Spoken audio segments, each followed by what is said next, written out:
ఆనాటి వైఎస్ఆర్ కాంగ్రెస్ ప్రభుత్వం మొత్తం నొల్లేసుకుని వెళ్ళిపోయారు.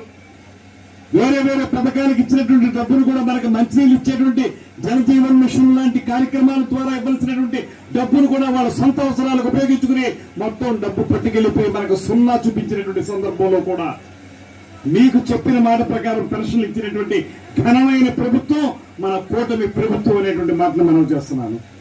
అదేవిధంగా ఎవరైతే పూర్తిగా మంచానికి అతుక్కుపోయి ఉన్నటువంటి దివ్యాంగులు ఎవరైతే ఉన్నారో వాళ్ళకి గతంలో వచ్చేటువంటి 5,000 రూపాయలని ఎకాయికి 15,000 రూపాయలకి పెంచినటువంటి ఘనత కూడా మన ప్రభుత్వం. ఆ 15,000 రూపాయలు ఇవాళ వాళ్ళకి వస్తే ఇంతకుముందు ఎవరైనా కుటుంబాల్లో పిల్లల్ని కొంత భారంగా భావించుండొచ్చు. మంచానికి అతుకుపోయారు, వీళ్ళ వల్ల ఉపయోగం ఉంటుంది, ఏముంది, మనం కూడా పేదరికంలో ఉన్నాం కదా అనేటువంటి భావన కొంతమందికి ఉండొచ్చు. ఎప్పుడైతే 15,000 ఇచ్చామో వాళ్ళందరూ కూడా పిల్లల్ని జాగ్రత్తగా చూస్తున్నటువంటి సందర్భం.